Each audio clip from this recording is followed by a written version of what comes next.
এই গল্পে দেখা যায় এক ভয়ঙ্কর বিষাক্ত ভাইরাস সারা পৃথিবী জুড়ে ছড়িয়ে পড়েছে, যার ফলে সমস্ত মানুষ রক্তপিপাসু জম্বিতে পরিণত হয়েছে। কিন্তু এরা কোনো সাধারণ জম্বি নয়। এরা এতটাই দ্রুতগামী যে দৌড়ে উড়ন্ত বিমানের গতি পর্যন্ত ছুঁতে পারে। কেউ কেউ এমন বুদ্ধিমান হয়েছে যে মানুষের থেকেও বেশি কৌশলে চিন্তা করতে পারে। আবার কিছু জম্বির এমন ঘ্রাণ শক্তি তৈরি হয়েছে যে তারা বহু কিলোমিটার দূর থেকেও নিজেদের শিকার খুঁজে বের করতে পারে। এই ভয়ঙ্কর দুনিয়ায় এখন মাত্র 2 জন মানুষ জীবিত আছে। তারা কি বেঁচে থাকতে পারবে না শেষ হয়ে যাবে এই নরকীয় দুনিয়ায়? জানতে পারবো আমরা গল্পে। তো গল্পের শুরুতে দেখা যায় এক ছোট ছেলে নিজের ঘরে বসে কার্টুন দেখছে। ঠিক তখনই হঠাৎ টিভির সিগন্যাল চলে যায় আর স্ক্রিনে ভেসে ওঠে এক ভয়ঙ্কর জরুরি খবর। এই খবরটি ছেলেটির মুখের হাসি মুছে দেয়। টিভিতে জানানো হয় যে সারা দুনিয়ায় এক ভয়ঙ্কর ভাইরাস ছড়িয়ে পড়েছে, যা সংক্রমিত মানুষদের কয়েক মিনিটের মধ্যেই ভয়ানক জম্বিতে পরিণত করে দিচ্ছে। ভাইরাসটি এত দ্রুত ছড়াচ্ছে যে পুরো পৃথিবী এর কবলে চলে এসেছে। খবরের মাধ্যমে মানুষদের বলা হয় যে এই বার্তা শুনছে সে যেন তাড়াতাড়ি নিরাপদ জায়গায় চলে যায়। ছেলেটি এই খবর শুনে স্তব্ধ হয়ে যায়। ঠিক তখনই উপরের ঘর থেকে অদ্ভুত শব্দ আসে। গলা শুকিয়ে আসে ছেলেটির। সে আস্তে করে উপরে গিয়ে দেখে ওটা আসলে তার বড় বোনের মজা ছিল। এরপর দুজনে একসাথে তাদের মায়ের ঘরের দিকে যায়। সেখানে গিয়ে দেখে মা প্রচন্ড চিন্তিত। মা তার স্বামীকে ফোন করে এই পরিস্থিতি জানাচ্ছে। তার স্বামী, যিনি একজন পাইলট, ফোনে জানায় ভাইরাসটি চারদিকে ছড়িয়ে পড়েছে, তাই তারা যেন ঘরে বসে অপেক্ষা না করে যত দ্রুত সম্ভব শহর ছেড়ে পালিয়ে যায়। তিনি সন্তানদের বলেন, ভয় পেও না, তোমাদের কিছু হবে না, তোমাদের মা তোমাদের নিরাপদ জায়গায় নিয়ে যাবে। এরপর তিনি নিজের হাতে পরা লাকি ব্রেসলেট দেখান, যেটা তার মেয়ে অ্যাবিগেল তৈরি করেছিল। সেটা দেখে অ্যাবিগেল খুশি হয়ে হেসে ওঠে। কিন্তু ঠিক তখনই বাইরে থেকে চিৎকারের শব্দ ভেসে আসে। মা তাড়াতাড়ি সন্তানদের দিয়ে বাইরে বের হয়ে আসে। গাড়িতে ওঠার মুহূর্তে হঠাৎ এক জম্বি এসে মায়ের উপর ঝাঁপিয়ে পড়ে। ভয়ে কাঁপতে থাকা ছোট্ট অ্যাবিগেল গাড়ির নিচে লুকিয়ে পড়ে। সেখান থেকে সে দেখে তার চোখের সামনে তার মা আর ছোট ভাই জম্বির হাতে মারা যাচ্ছে। সৌভাগ্যক্রমে জম্বিটি তাকে দেখতে পায় না এবং চলে যায়। কিছুক্ষণ পর সে দেখে তার মা ও এখন জম্বিতে পরিণত হয়েছে। মা নিজের মেয়েকে দেখে তার দিকে এগিয়ে আসে। ঠিক তখনই এক অচেনা মানুষ, একজন আঙ্কেল ফেরেশতার মতো হাজির হয়। অ্যাবিগেলের মাকে মেরে ফেলে এবং অ্যাবিগেলকে বাঁচিয়ে নেয়। কিছুক্ষণ পর দেখা যায় অ্যাবিগেলের ছোট ভাইও জম্বিতে রূপান্তরিত হচ্ছে। আঙ্কেল তখন অ্যাবিগেলকে বলে, কান ঢেকে ফেলো, আর চোখের সামনে তার ছোট ভাইকেও গুলি করে মেরে ফেলে। এরপর কাহিনী এগিয়ে যায় 10 বছর পরের দৃশ্যে। জম্বি ভাইরাসের কারণে মানব সভ্যতা পুরোপুরি ধ্বংস হয়ে গেছে। যে শহরগুলো একসময় আলোক ঝলমল করত, এখন সেই শহরগুলো মৃত্যুপুরীতে পরিণত হয়েছে। মানুষ প্রায় বিলুপ্ত। সবাই হয় মারা গেছে, নয়তো জম্বিতে পরিণত হয়েছে। বেঁচে আছে মাত্র 2 জন, একজন অ্যাবিগেল আর অন্যজন সেই আঙ্কেল জ্যাক, যিনি তাকে বাঁচিয়েছিলেন। এই 10 বছর জ্যাক তাকে নিজের মেয়ের মতো বড় করেছে, অস্ত্র চালানো আর বাঁচার সব কৌশল শিখিয়েছে। অ্যাবিগেলের জীবনটা এখন সেই দিনের মতো দুঃস্বপ্নে ভরা, কিন্তু জ্যাক তার একমাত্র পরিবার। বনের মধ্যে বছরের পর বছর কাটাতে কাটাতে অ্যাবিগেল এখন প্রচন্ড একাকিত্ব ভুগছে। তার সবচেয়ে বড় স্বপ্ন কোনো এক জায়গায় যদি মানুষের একটা আস্তানা পেত, যেখানে আবার স্বাভাবিক জীবনে ফিরতে পারত। কিন্তু জ্যাক মানুষদের বিশ্বাস করে না, সে চায় একা থাকতে। এক রাতে তারা জঙ্গলের শিবিরে ঘুমাচ্ছিল। হঠাৎ কোনো শব্দে জ্যাকের ঘুম ভেঙে যায়। সে নিঃশব্দে বাইরে বের হয়ে আসে। দেখে এক জম্বি তার দিকে এগিয়ে আসছে। সে গুলি চালিয়ে জম্বিটিকে মেরে ফেলে। তখন অ্যাবিগেলও দৌড়ে এসে পৌঁছায়। দুজনেই জানে জম্বিরা কখনো একা থাকে না, অবশ্যই আশেপাশে আরো জম্বি লুকিয়ে আছে। তারা দ্রুত ঘোড়ায় চেপে স্থান ছেড়ে চলে যায়। পথে হঠাৎ তাদের ঘোড়া অস্থির হয়ে দৌড়াতে শুরু করে। জ্যাক বুঝে যায় বিপদ খুব কাছে। তারা চারপাশে তাকিয়ে দেখে দূর থেকে এক জিপ গাড়ি জম্বিদের মাঝে আটকে পড়েছে। একজন মানুষ সেখানে মরিয়া হয়ে নিজের জীবন বাঁচানোর চেষ্টা করছে। এখন যেহেতু দুনিয়ায় মানুষ প্রায় প্রায় শেষ, তাই জ্যাক ও অ্যাবিগেল জানে তাদের উচিত ওই মানুষটিকে বাঁচানোর। জ্যাক চায় অ্যাবিগেলের নিশানার দক্ষতা পরীক্ষা করতে। সে বলে, এবার তুমি তাকে বাঁচাবে, দেখি তুমি কতটা প্রস্তুত। অ্যাবিগেল নিশানা ধরে, কিন্তু অতিরিক্ত তাড়াহুড়ায় ট্রিগার চেপে ফেলে, আর সেই গুলি জম্বির সঙ্গে সঙ্গে সেই অসহায় মানুষটিকেও লেগে যায়। জ্যাক এটা দেখে অ্যাবিগেলের উপর ভীষণ রেগে যায়। সে চিৎকার করে বলে, তুমি যাও না, তুমি কি করছো? এরপর দুজনে সেই আহত মানুষটির কাছে যায়, দেখে লোকটি আর বেঁচে নেই। তাই জ্যাক নিজের হাতে তাকে মেরে ফেলে। যেহেতু সে জম্বির কামড় খেয়েছে, তবে মৃত্যুটা পরে আবার জীবিত হয়ে তাদের জন্য বিপদ হতে পারত। তারপর তারা মৃত মানুষের গাড়ি থেকে দরকারি সব জিনিসপত্র নিতে শুরু করে। জ্যাক দ্রুত জুতা খুলে পরে ফেলে, কিন্তু ঠিক তখনই দেখা যায় ওই মৃত মানুষের আরো সঙ্গীরা চলে এসেছে। তারা সবাই বন্দুক হাতে ঘিরে ফেলে জ্যাক আর অ্যাবিগেলকে। একজন লোক যখন দেখে জ্যাকের পায়ে তাদের বন্ধুর জুতো, তখনই তাদের সন্দেহ হয় এই দুজন নিশ্চয়ই তাদের সঙ্গীকে মেরে ফেলেছে, তার জিনিসপত্র লুট করছে। তারা বন্দুক তুলে দুজনকে মেরে ফেলতে চায়। ঠিক তখনই গাড়ি থেকে এক গর্ভবতী মহিলা নেমে আসে। সে চিৎকার করে বলে, থামো, এদেরকে ছেড়ে দাও। তার কথায় সবাই থেমে যায়। ঠিক তখনই জ্যাকের ঘোড়া আবার জোরে দৌড়াতে শুরু করে, বিপদের ইঙ্গিত দেয়।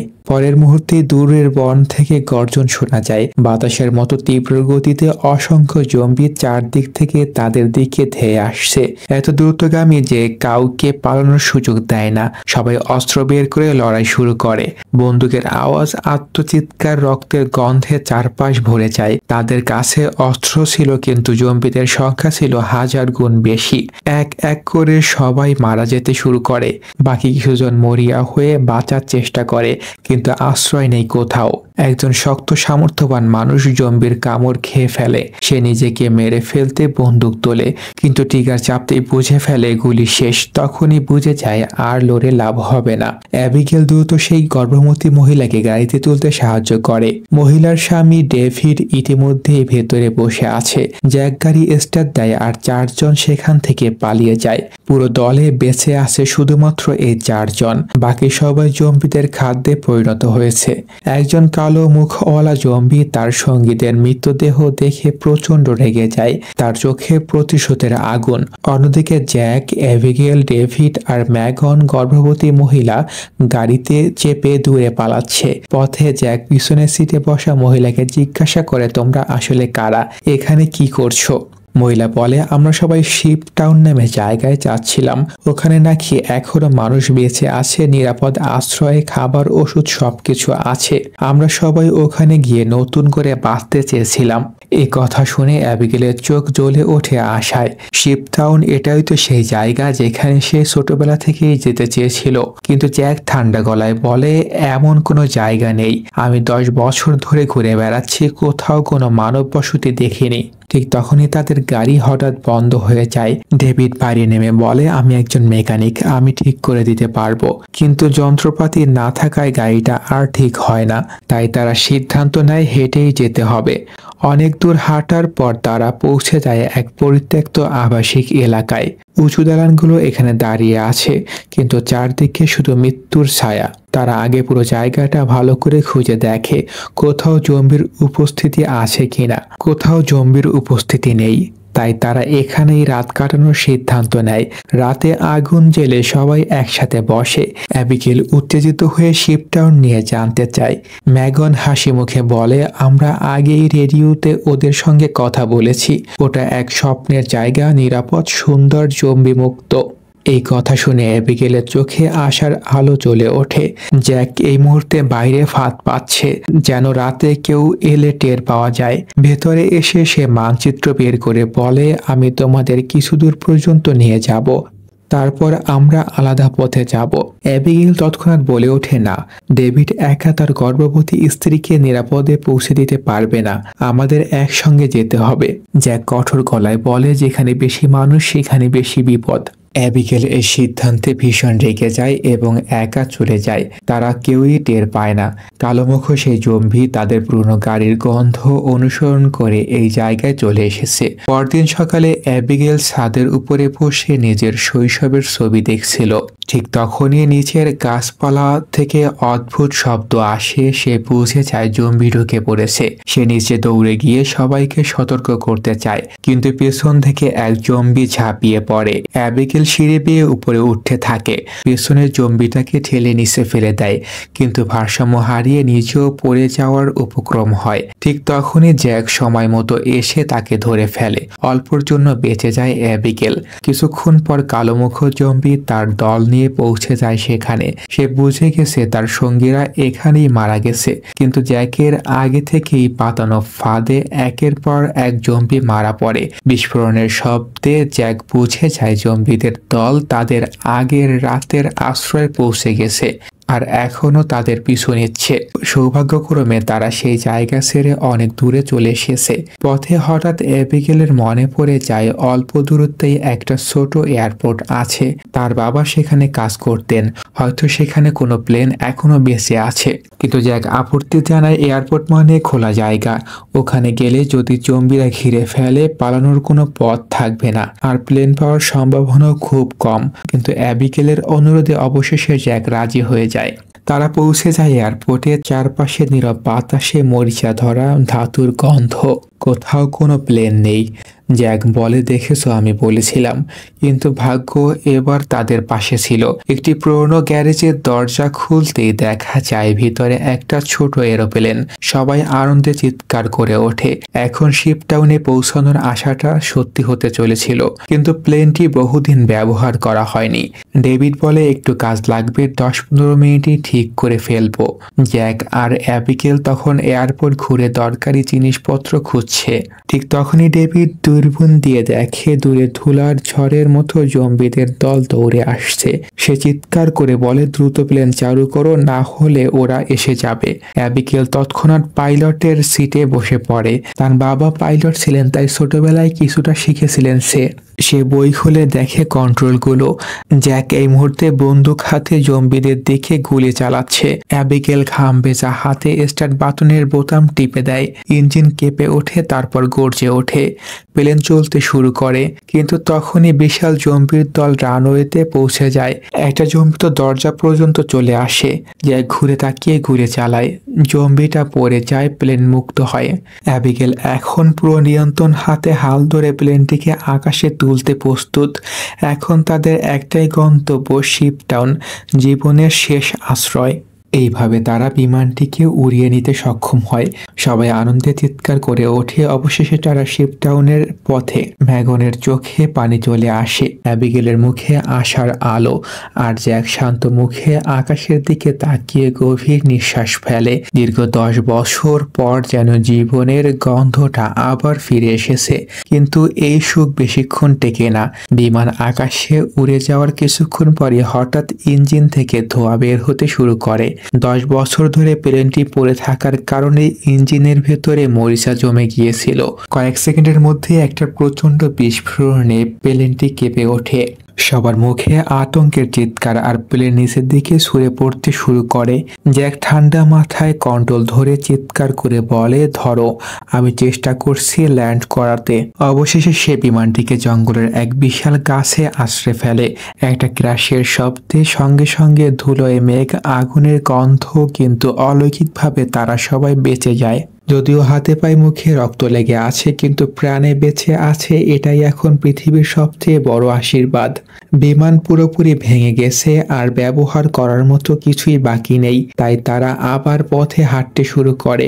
অনেক দূর হেঁটে তারা পৌঁছে যায় এক পরিত্যক্ত রেল স্টেশনে। চারপাশে নীরব ভাঙা বেঞ্চ, মরিচা ধরা রেল স্টেশন, শুধু বাতাসে পুরনো লোহার গন্ধ। রাত নেমে আসে। তারা চারপাশ দেখে নেয়, কোনো জম্বি নেই। তাই ঠিক করে আজকেও রাতটা এখানেই কাটাবে। মানচিত্র খুলে দেখে শিপটাউন এখন মাত্র 2 দিনের দূরত্বে। এই খবর শুনে সবার মুখে আবার আশার হাসি ফুটে ওঠে। সেই সময় ম্যাগন ধীরে ধীরে জ্যাকের কাছে আসে, তার চোখে কৃতজ্ঞতা। সে বলে, যদি তুমি না থাকতে আমরা এত দূর কখনো আসতে পারতাম না। জ্যাক কিছুক্ষণ চুপ থাকে, তারপর নিঃশব্দে বলে, আজ থেকে 10 বছর আগে যখন এই ভাইরাস প্রথম ছড়ায়, আমাকে আমার নিজের স্ত্রীকে গুলি করতে হয়েছিল, কারণ সে আমাকে কামড়াতে যাচ্ছিল। এই কথা বলতে বলতে তার চোখে পানি চলে আসে। সে বলে, সেদিন থেকে আমি আর মানুষ নই, শুধু একটা খেলনা। এই পৃথিবীতে আমার বেঁচে থাকার একটাই কারণ, সেটা হলো অ্যাবিগেল। ম্যাগন চুপচাপ তাকিয়ে থাকে তার দিকে। জ্যাক ধীরে বলে, আমি সিদ্ধান্ত বদলেছি। এখন আমার প্রথম কাজ হবে তোমাকে শিপটাউনে পৌঁছে দেওয়া। ম্যাগনের চোখে আনন্দের অশ্রু জমে ওঠে। দূর থেকে অ্যাবিগেলকেও হাসতে দেখে। হয়তো পৃথিবীতে এখনো কিছু ভালো মানুষ রয়ে গেছে। কিন্তু অন্যদিকে ম্যাগনের স্বামী ডেভিড একা বসে আছে অন্ধকারে। তার মুখ ফ্যাকাশে, ঘাম ঝরছে। সে বন্দুক মাথায় ধরে, কারণ তার পায়ে একটা কামড়ের দাগ। এক জম্বি তাকে কামড়েছিল, তবে ক্ষতটা ছিল ছোট, তাই ভাইরাস ধীরে ধীরে ছড়াচ্ছে। সে জানে সময়ের ব্যাপার, মাত্র একদিনে সে দানবে পরিণত হবে। সে চোখ বন্ধ করে বলে, আমি ওদের ক্ষতি করব না, শুধু ম্যাগনকে শিপটাউনে পৌঁছে দিয়ে তারপর নিজেকে মেরে ফেলবো। পরদিন সকালে 4 জন আবার রওনা দেয়। পথে জ্যাক লক্ষ্য করে ডেভিডের চলাফেরা অস্বাভাবিক। তার শরীর কাঁপছে, হাঁপাচ্ছে ঘামে। জ্যাক তৎক্ষণাৎ বুঝে যায় ও সংক্রমিত। সে ডেভিডকে আলাদা করে এক ফাঁকা জায়গায় নিয়ে যায়। অ্যাবিগেল আর ম্যাগন দূরে থাকায় কিছু টের পায় না। জ্যাক তার পায়ের কাপড় সরিয়ে দেখে সেই ভয়ঙ্কর দাগটা লালচে ফুলে উঠেছে। জ্যাক গভীর গলায় বলে, তুমি জানো এটার মানে কি? ডেভিড মাথা নিচু করে বলে, হ্যাঁ, কিন্তু আমি কাউকে ক্ষতি করব না। যদি পরিস্থিতি আসে আমি নিজেই শেষ করব। জ্যাক কিছুক্ষণ তাকিয়ে থাকে তার দিকে, তারপর বন্ধুক নামিয়ে নেয়। ঠিক আছে, আমি তোমাকে বিশ্বাস করছি। রাত হয়ে যায়। দূরে এক পুরনো বাড়ি দেখা যায়। জ্যাক বন্দুক হাতে এগিয়ে যায় দরজার দিকে। হঠাৎ উজ্জ্বল আলো জ্বলে ওঠে আর স্পিকারে আওয়াজ, অস্ত্র ফেলে দাও, না হলে গুলি করে দেব। জ্যাক থেমে যায়, হাত উপরে তুলে বলে, আমরা ক্ষতি করতে আসিনি, শুধু আশ্রয় চাই। কিছুক্ষণ পর দরজা খুলে যায়। একজন মানুষ বেরিয়ে আসে, দাড়িওয়ালা, চোখে চশমা, পরনে ময়লা ল্যাব কোট। সে বলে, তোমরা এখানে রাত কাটাতে পারো, খাবারও পাবে, কিন্তু একটা শর্ত, অস্ত্রগুলো বাইরে রেখে ঢুকবে। তারা রাজি হয়। ভেতরে ঢোকার পর মানুষটা হাসি মুখে বলে, আমি একজন বিজ্ঞানী, একা থাকি এখানে। গবেষণার জন্য এমন নির্জন জায়গা দরকার হয়। সে তাদের গরম গরম খাবার দেয়, এমন খাবার তারা বহু বছর খায়নি। সবার চোখে অবিশ্বাস, মুখে আনন্দ। অবশেষে এক রাত নিরাপদ, এক রাত শান্তি। খাওয়ার পর বিজ্ঞানী তাদের জন্য পানীয় আনে। সবাই গল্প করতে করতে কিছুটা হালকা বোধ করে, কিন্তু কথা বলতে বলতে হঠাৎ বিজ্ঞানীর চোখে অদ্ভুত উন্মাদনা দেখা দেয়। সে বলে, দেখো, এই ভাইরাসটা আসলে অভিশাপ নয়, এটা একরকম বিবর্তন। দুর্বলরা মরবে, শক্তরা টিকে থাকবে জম্বি হয়ে। তার গলায় একরকম বিকৃত গর্ব। জম্বিরাই প্রকৃত আধিপতি। মানুষ বাঁচে লোভে, জম্বিরা বাঁচে ক্ষুধায়। তাই তাদের পৃথিবী শাসন করা উচিত। ঘরে নেমে আসে ভারী নীরবতা। অ্যাবিগেল, জ্যাক, ম্যাগন সবাই একে অন্যর দিকে তাকায়। বিজ্ঞানীর চোখে তখন পাগলামির ছায়া। ঠিক তখনই ডেভিডের শরীর কাঁপতে শুরু করে। সে মুখ চেপে বাথরুমে দৌড়ে যায়। আয়নার সামনে দাঁড়িয়ে দেখে তার চোখ লাল হয়ে গেছে, শিরাগুলো কালচে হয়ে আসছে, তার চামড়ার নিচে ভাইরাস ছড়িয়ে পড়েছে। ডেভিডের ঠোঁট কাঁপছে, সময় শেষ। আয়নার ওপাশে তাকিয়ে সে যেন নিজের ভেতরের দানবকে দেখতে পায়। ডেভিড যখন আবার হলরুমে ফিরে আসে, সে দেখে জ্যাক আর বাকিরা মেঝেতে অচেতন পড়ে আছে, চোখে বিস্ময়, মুখে আতঙ্ক। মুহূর্তের মধ্যে সে বুঝে যায় বিজ্ঞানী তাদের পানীয়তে ঘুমের ওষুধ মিশিয়ে দিয়েছিল। রাগে ফুঁসে ওঠে ডেভিড, তার দিকে ঝাঁপিয়ে পড়ে, কিন্তু বিজ্ঞানী ঠান্ডা হাসি দিয়ে হাতে থাকা এক ডিভাইসের বোতাম টিপে দেয়। হঠাৎই ডেভিডের শরীর কাঁপতে শুরু করে, তার শিরা উপশিরা যেন হিম হয়ে আসে এবং সে মাটিতে লুটিয়ে পড়ে। বিজ্ঞানীর মুখে উন্মাদ আনন্দ। এই ডিভাইসটা আমি বহু বছরের পরিশ্রমে বানিয়েছি। এটা দিয়ে আমি পৃথিবীর যে কোনো জায়গায় যেতে পারি, আর কোনো জম্বি আমাকে ছুঁতেও পারবে না। তার গলায় গর্ব আর উন্মাদনা মিশে আছে। সে বলে, আমি এখন এমন এক যন্ত্র বানিয়েছি যেটা দিয়ে আমি জম্বিদের নিয়ন্ত্রণ করতে পারি। মানে এখন আমি হব এই পৃথিবীর রাজা। ডেভিড অজ্ঞান হয়ে যায়। কিছুক্ষণ পর যখন সে চোখ খুলে দেখে নিজে আর বাকিরা দড়ি দিয়ে বাঁধা। চারদিকে অন্ধকার, টেবিলের উপর সারি সারি কাচের বোতল, তার মধ্যে লালচে তরল। বিজ্ঞানী গর্ব ভরে বলে, চলো তোমাদের কাউকে আমার স্ত্রীর সঙ্গে দেখা করিয়ে দেই। সে দরজার পাশের দিকে তাকায়। ভেতরে একটা ছায়া নড়ে ওঠে। একজন নারী, কিন্তু এখন সে মানুষ নয়, সে একজন জম্বি বিজ্ঞানীর স্ত্রী। সে তাকে একটা পিঞ্জিরায় আটকে রেখেছে আর জীবিত মানুষদের ধরে ধরে তাকে খাওয়াতো। এই ভয়ঙ্কর ডিভাইসও সে তার স্ত্রীকে নিয়েই তৈরি করেছিল, তার উপর পরীক্ষা চালিয়ে। সে ভালোবাসাকে পিশাচে পরিণত করে। বিজ্ঞানী যখন পিঞ্জিরার দরজা খুলে দেয়, তার স্ত্রী প্রথমেই তার উপর ঝাঁপিয়ে পড়ে, চোখে উন্মাদ ক্ষুধা। কিন্তু বিজ্ঞানী আবার ডিভাইসটি চালিয়ে দেয়, আর জম্বির স্ত্রী তার আদেশে জ্যাকের দিকে ছুটে যায়। জ্যাক লাথি মেরে তাকে পেছনে ফেলে দেয়, চোখে আগুনের ঝিলিক। ঠিক তখনই ডেভিড ভাইরাসের অমানবিক শক্তি ব্যবহার করে দড়ি ছিঁড়ে ফেলে। সে দ্রুত জ্যাক, অ্যাবিগেল আর ম্যাগনকে মুক্ত করে দেয়। বিজ্ঞানী বিপদের গন্ধ পেয়ে পালিয়ে যায়, আর চারজন তাড়াতাড়ি ব্যাগ অস্ত্র নিয়ে বাইরে বেরিয়ে আসে। বাইরে গিয়ে তারা দেখে বিজ্ঞানী গাড়িটা এখনো সেখানে আছে। তারা দ্রুত সেটাতে উঠে পড়ে। ইঞ্জিন ঘুরতেই গাড়ি ছুটে যায় জঙ্গলের পথে। কিন্তু বিজ্ঞানী হার মানার মানুষ নয়। সে তার ডিভাইস দিয়ে জম্বিদের এক বিশাল ঝাঁক নিয়ন্ত্রণে নিয়ে তাদের পিছু ধাওয়া করায়। জ্যাক গাড়ির গতি বাড়িয়ে যতটা সম্ভব দূরে যায়, কিন্তু হঠাৎ সামনে রাস্তার শেষে ভাঙা সেতু, গভীর খাদ। এখন তাদের হাঁটা ছাড়া আর উপায় নেই। তারা কিছু দূর হেঁটে যাওয়ার পরই পেছন থেকে জম্বিদের হুঙ্কার ভেসে আসে। ডেভিড জানে তার সময় শেষ। ভাইরাস এখন পুরো দেহ দখল করে নিচ্ছে। সে থেমে যায়, চোখে তাকায় ম্যাগনের দিকে। সে বলে, তুমি বাঁচবে আমার সন্তানের জন্য। ম্যাগনের চোখে পানি। সে মাথা নাড়ে না। ডেভিড তার মুখ ছুঁয়ে বলে, আমি এটা করছি আমাদের ভবিষ্যতের জন্য। তারপর সে ফিরে যায় আর একাই জম্বিদের মোকাবেলা করতে শুরু করে। একজন মানুষ শত শত জম্বিদের বিরুদ্ধে। তার চিৎকারগুলির শব্দ আর রক্তে ভিজে যায় রাতের বাতাস। সে অনেকক্ষণ তাদের থামিয়ে রাখে, যতক্ষণ না বাকি তিনজন নিরাপদ দূরত্বে পৌঁছে যায়। শেষে এক জম্বি পিছন থেকে ঝাঁপিয়ে পড়ে। ডেভিড মাটিতে লুটিয়ে পড়ে, চোখ ধীরে ধীরে বন্ধ হয়ে আসে। জ্যাক ম্যাগনকে কোলে নিয়ে দৌড়ায়। অ্যাবিগেল সামনে পথ দেখায়। অবশেষে তারা এক জায়গায় পৌঁছায়। দূর থেকে আলো দেখা যায়, মানুষের কণ্ঠ শোনা যায়। একটা মানুষের বসতি। অ্যাবিগেল চিৎকার করে বলে, বাঁচাও, কেউ আছো? উঁচু পাহাড়ের উপর থেকে দুইজন প্রহরী তাদেরকে দেখে। স্নাইপার হাতে তারা জম্বিদের দিকে গুলি ছুড়তে থাকে। গুলির শব্দে চারদিক কাঁপছে, আর জ্যাকরা দ্রুত দৌড়ে নৌকার দিকে যায়। একটা বোট তাদেরকে তুলতে আসে। তারা ঝাঁপিয়ে পড়ে তাতে, আর বোট ছুটে যায় পানির উপর দিয়ে। অবশেষে তারা স্বপ্নের শহর শিপটাউনে নিরাপদ আশ্রয়। পেছনের কালো মুখওয়ালা জম্বি রাজা তার সেনাদের থামিয়ে দেয়, কারণ সামনে পানি, আর তারা সেটা পার করতে পারে না। অন্যদিকে ম্যাগনের ব্যথা শুরু হয়। তার ডেলিভারির সময় চলে এসেছে। ডাক্তাররা দ্রুত তাকে হাসপাতালে নিয়ে যায়। ভাগ্য ভালো, এখানে এখনো চিকিৎসক, ওষুধ, হাসপাতাল সব আছে। শিপটাউন আসলে অনেকগুলো বিশাল জাহাজ জুড়ে তৈরি এক শহর, চারদিকে ঘেরা সমুদ্র দিয়ে।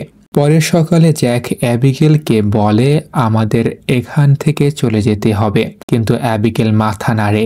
সে বলে, না, আমি এখানেই থাকতে চাই। এখানে মানুষ আছে, হাসিখুশি জীবনে তারা বেঁচে আছে। এই নিয়ে দুইজনের মধ্যে তর্ক শুরু হয়। ঠিক তখনই এক ডাক্তার দৌড়ে আসে, তার মুখে গম্ভীরতা। সে বলে, ম্যাগন একটা কন্যা সন্তানের জন্ম দিয়েছে, কিন্তু অতিরিক্ত রক্তক্ষরণে সে হয়তো আর বাঁচবে না। জ্যাকের মুখ মলিন হয়ে যায়। সে দ্রুত হাসপাতালের ঘরে যায়। ম্যাগন খুব দুর্বল। সে জ্যাকের দিকে তাকিয়ে ফিসফিস করে বলে, আমার মেয়েটাকে তুমি দেখবে, যেন সে অ্যাবিগেলের মতো বড় হয়। জ্যাকের চোখে নিজের মৃত স্ত্রীর মুখ ভেসে ওঠে। সে চুপচাপ শিশুটিকে কোলে তুলে নেয়। এটাই তার নতুন দায়িত্ব। অন্যদিকে অ্যাবিগেল এখন এক সুদর্শন ছেলের সঙ্গে নাচে, হাসে, দীর্ঘ একাকিত্বের পর জীবনের রঙে ডুবে গেছে। সে অবাক হয়ে দেখে মানুষ এখানে গান গায়, নাচে, এমনকি একসঙ্গে বসে মদও খায়। তার মনে হয় হয়তো এখানেই নতুন জীবন শুরু করা যায়। কিন্তু হঠাৎ সে লক্ষ্য করে ছেলেটি চুপি চুপি এক কেবিনের ভিতরে ঢোকে। সে অনুসরণ করে ভেতরে যায় আর দেখে পুরো কেবিন ভরা তার বোমা আর এক ঝুলন্ত সুইচ। ঠিক তখনই ছেলেটি ছুটে আসে আর বলে, এই শহরের নিচে আমরা বোমা বসিয়েছি। যদি কখনো শহরে আক্রমণ হয়, মানুষ এই পথে পালাবে আর বাইরের থেকে শহর উড়িয়ে দেওয়া হবে। দুজনেই অবাক, এত তাড়াতাড়ি সেই দিন এসে গেল। কারণ বিজ্ঞানী আবার ফিরে এসেছে, ক্রোধে, পাগলামিতে, প্রতিশোধে ভরা। সে দেখে তার নিয়ন্ত্রণে জম্বিরা প্রায় সবাই মারা গেছে। এখন সে ডিভাইস দিয়ে কালো মুখওয়ালা জম্বি রাজাকে নিজের নিয়ন্ত্রণে নিয়ে নেয় এবং তখনই পানি তাদের আর থামাতে পারে না। হাজার হাজার জম্বি সমুদ্রের তলা বেয়ে উঠে আসে, জাহাজের দেওয়াল টপকে শহরে ঢুকে পড়ে আর এক ধ্বংসযজ্ঞ শুরু করে। চিৎকার, আগুন, মৃত্যু। জ্যাক খবর পেয়ে বন্দুক হাতে ছুটে যায়। চোখে একটাই উদ্দেশ্য, অ্যাবিগেলকে খুঁজে বের করা। সে গুলি চালিয়ে রক্তের স্রোতে পেরিয়ে এগিয়ে যায় আর অবশেষে তার চোখ পড়ে অ্যাবিগেলের দিকে। অন্যদিকে সূর্যাস্তের সেই ভয়াল মুহূর্তে বিজ্ঞানীও শিপে পৌঁছে যায়। সে পেছন থেকে এসে অ্যাবিগেলকে ঘুষি মেরে নিচে ফেলে দেয়। এটা দেখে জ্যাকের চোখ লাল হয়ে ওঠে। রাগে সে গর্জে ওঠে, বিজ্ঞানীর দিকে ছুটে যায়। কিন্তু ঠিক তখনই একটা জম্বি মাঝখানে এসে জ্যাককে ধাক্কা দিয়ে নিচে ট্যাঙ্কে ফেলে দেয়। আর সেখানে নিচে ইতিমধ্যেই উপস্থিত ছিল সেই বিজ্ঞানী। জ্যাকের প্রাণ নিতে উন্মাদ হয়ে ওঠে সে জ্যাককে লাথি মেরে মাটিতে ফেলে দেয়। কিন্তু জ্যাক জানতো এই উন্মাদ বিজ্ঞানীর সঙ্গে লড়াই মানেই সময় নষ্ট। সে এক ঝটকায় উঠে বিজ্ঞানীর হাতে থাকা ডিভাইসটা দেয়ালের ঘেঁষে আছড়ে ভেঙে ফেলে। এটাই তোমার আসল শক্তি ছিল, তাই না? জ্যাক গর্জে ওঠে। ডিভাইস ভেঙে যেতেই বিজ্ঞানীর মুখে আতঙ্ক ছড়িয়ে পড়ে। তার কাপা হাতে আর জম্বিদের ওপর কোনো নিয়ন্ত্রণ থাকে না। মুহূর্তের মধ্যেই জম্বিরা ঘিরে ফেলে তাকে আর বিজ্ঞানী নিজেই তার সৃষ্টি দানবের শিকার হয়ে যায়। ভাগ্য ভালো, শিপটাউনের ক্যাম্পে আগে থেকেই পালানোর জন্য একটা গোপন সুড়ঙ্গ বানানো ছিল। বেঁচে থাকা মানুষগুলো সেই সুড়ঙ্গ ধরে নদীর ওপরে পালিয়ে যায়। ওদিকে বোমা ফাটানোর মুহূর্ত চলে আসে, কিন্তু সেই হ্যান্ডসাম ছেলেটি বোতাম টেপে না, কারণ অ্যাবিগেল এখনো শিপের ভেতরে। এদিকে জ্যাক আর অ্যাবিগেল জীবন বাঁচাতে দৌড়াচ্ছে।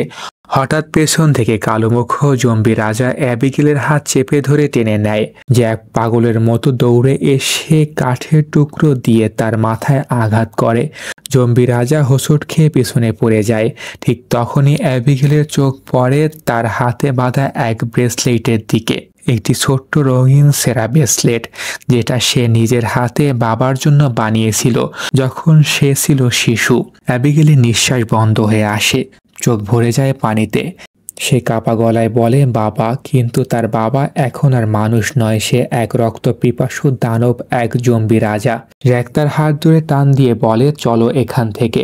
অ্যাবিগেল কান্না চেপে দৌড় দেয় জ্যাকের সঙ্গে। হ্যান্ডসাম ছেলেটি দূর থেকে তাদের দৌড় দেখা মাত্রই বুক কাঁপিয়ে বোতামটি টিপে দেয়। এক মুহূর্তে পুরো শিপটাউন আগুনে পুড়ে ছাই হয়ে যায়। ধোঁয়া, বিস্ফোরণ আর মানুষের চিৎকার আকাশ ভরে ওঠে। কিন্তু যুদ্ধ এখানে শেষ হয়নি। ক্যাম্পের নেতা গলা চেপে হাঁটতে হাঁটতে বেরিয়ে আসে। তার গলায় কামড়ের দাগ, রক্তের ফোয়ারা। ভাইরাস ইতিমধ্যেই শরীরে ছড়িয়ে পড়েছে। তার আগেই কালোমুখ জম্বি রাজা আগুনের মাঝ দিয়ে ফিরে আসে, ধ্বংসের পরও অমর হয়ে। জ্যাক তেড়ে গিয়ে তার সঙ্গে লড়াই শুরু করে, কিন্তু জম্বি রাজা ছিল অনেক শক্তিশালী। জ্যাক ধীরে ধীরে দুর্বল হয়ে পড়ে। অ্যাবিগেল মাটিতে পড়ে থাকা বন্দুকটা তুলে নেয়, চোখে পানি, হাতে কাঁপুনি। সে জানে সামনে এই দানবটা তার বাবা, কিন্তু এখন সে জ্যাককে মেরে ফেলতে চলেছে, যে মানুষটা তাকে বাঁচিয়ে রেখেছে এত বছর। চোখ বন্ধ করে অ্যাবিগেল ট্রিগার টেনে দেয়। গুলির শব্দে সবকিছু থেমে যায়। জম্বি রাজা ধীরে ধীরে মাটিতে পড়ে যায়। তার চোখের ভেতরে এক মুহূর্তে মানবিকতার ঝিলিক মেরে মিলিয়ে যায়। অ্যাবিগেল চিৎকার করে কাঁদতে থাকে। জ্যাক এগিয়ে এসে তাকে জড়িয়ে ধরে। দুজনে নীরবে তাকিয়ে থাকে সেই চলন্ত শিপের দিকে, যেখানে একসময় ছিল মানুষের স্বপ্নের জীবন।